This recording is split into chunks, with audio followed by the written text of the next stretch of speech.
പറഞ്ഞ് നമ്മൾ ദൈവമാണ്. നാഗമ്മ ദൈവമല്ലേ? ദൈവമാണ്. മണ്ടാതിരുന്നാൽ ഹോസ്പിറ്റലിനെ ആശ്രയിക്കുമ്പോൾ അവിടെ വന്നിട്ട് എന്ത് യന്ത്രമനുഷ്യൻ ഉണ്ടായിട്ടും കാര്യമല്ല. അതിനെ പ്രവർത്തിക്കാൻ ആർക്കാ പറ്റുക? മനുഷ്യനെ പറ്റുള്ളൂ. മനുഷ്യൻ മാത്രമാണ് ഭൂമിയിലെ ദൈവം. ആ മനുഷ്യൻ മാത്രമാണ് ഭൂമിയിലെ പിശാച്. പൈശാചിക ശക്തി ആരിയിരിക്കുന്നു, പൈശാചികമായ ചിന്ത ഇരിക്കുന്നു, മറ്റവൻ നശിച്ചു കാണുമെന്ന് ചിന്തിക്കുന്നു, അതിനുവേണ്ടി പ്രവർത്തിക്കുന്നു, അത് പൈശാചികമാണ്. മനുഷ്യൻ തന്നെയാണ് ദേവനും. അതുകൊണ്ട് കല്ല് ദൈവവും ആള് ദൈവം എന്ന് പറയുമ്പോൾ അവരോട് നിങ്ങൾ ഓരോരുത്തരും പറയണം, ചണ്ടാളവ വിളിച്ചു പറയുകയാണ്. ചണ്ടാളവ സത്യസന്ധമായി പറയും, നമ്മൾ ദൈവമാണ്. നാഗമ്മ ദൈവമല്ലേ? ദൈവമാണ്. മണ്ടാതിരുന്നാലും ദൈവമാണ്. കാരണം പരബ്രഹ്മം ഉണ്ടൂലത്തെ. അപ്പൊ എല്ലാവരും ദൈവമാണ്. അതുകൊണ്ട് തന്നെ നമ്മളും ദൈവമാണ്. പക്ഷെ കുഴപ്പമുണ്ട്, നമ്മൾ മാത്രമല്ല ദൈവം, നിങ്ങളും ദൈവമാണ്. നിങ്ങൾക്കില്ലാത്ത ഒരു കഴിവും നമുക്കില്ല. നിങ്ങൾക്കത് അറിയുന്നില്ല, നമുക്കത് അറിയുന്നെന്ന് മാത്രമേ ഉള്ളൂ. അതുകൊണ്ട് നാമങ്ങൾ ദൈവനാമങ്ങൾ ഏതാവട്ടെ അത് മാത്രമാകുന്നു. അതിന് നാമഭേദങ്ങളില്ല. ഈ ഒരു ജയന്തിക്ക് എന്ത് സന്ദേശമുള്ളൂ? ആത്യന്തികമായ ഒരു സന്ദേശമുള്ളൂ. ദൈവനാമങ്ങൾ പലതായിരിക്കാം, പക്ഷെ അത് മാത്രമാകുന്നു. അതിന് നാമഭേദങ്ങളില്ല, ആചരണഭേദങ്ങളുമില്ല. ഇതാണ് ഈ ജയന്തിയിൽ ആത്യന്തികമായ സന്ദേശം. അപ്പുറം ഒരു തരത്തിലും നമ്മളെ കേൾക്കുന്നവരും ഒരു ഭേദം ഉണ്ടാവില്ല. കൊടികുത്തി കഞ്ഞിയുടെ കാര്യം എന്ന് പറഞ്ഞു നിർത്താം.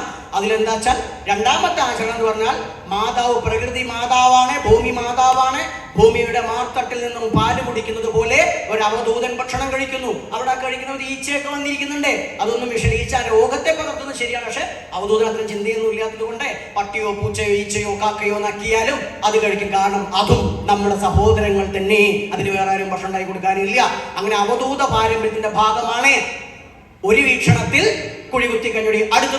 അടുത്തത് എന്ന് പറഞ്ഞതാണ് നിങ്ങൾ എല്ലാവരും കേട്ടു പറഞ്ഞിട്ടുള്ള ചില സമുദായങ്ങൾക്ക് മാത്രമായി കുഴിയിൽ കഞ്ഞി ഒഴിച്ചത് കഴിക്കട, ഇത് കഴിച്ചാ മതി, ഇത് തന്നെ കഴിക്കാം എന്ന് പറഞ്ഞ ഒരു രീതി അടക്കാലത്തുണ്ടായി.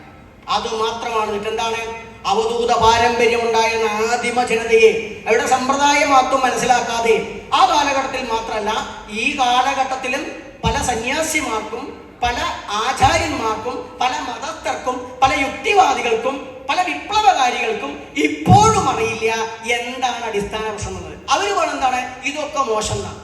ആ മോശ ചിന്ത തന്നെയാണ് പ്രശ്നം.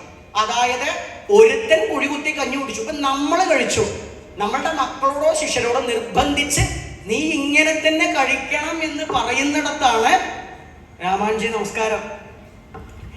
അപ്പൊ ഇങ്ങനെ തന്നെ കഴിക്കണം എന്ന് പറയുന്നിടത്താണ് പ്രശ്നം. ആ നിർബന്ധം. അപ്പൊ നമ്മളിപ്പോ അവിടെ കഴിച്ചു. ഇനി നമ്മളോട് പറയണേ സ്വർണ്ണ പാത്രത്തിൽ ചണ്ടാളബാബ ഭക്ഷണം. ഇപ്പൊ സ്വാമി പറയാണ് നമ്മുടെ ചണ്ടാളബാബ ഇന്ന് തൊട്ട് സ്വർണ്ണ പാത്രത്തിൽ ഭക്ഷണം കഴിച്ചാൽ മതി, വേറെ ഒന്നും കഴിക്കരുത്. അതും തെറ്റാണ്. കാരണം നിർബന്ധിക്കുകയാണ്. നമുക്ക് കുഴിയുന്ന കഞ്ഞി കുടിക്കാൻ താല്പര്യം. നിർബന്ധിക്കുന്നതാണ് പ്രശ്നം. നിർബന്ധിക്കുന്നത് മാത്രമാണ് തെറ്റ്. അവധൂതന്മാർ കഴിച്ച പാരമ്പര്യത്തിൽ അദ്ദേഹത്തിന്റെ പാരമ്പര്യ മഹത്വം മനസ്സിലാക്കാതെ അദ്ദേഹത്തിന്റെ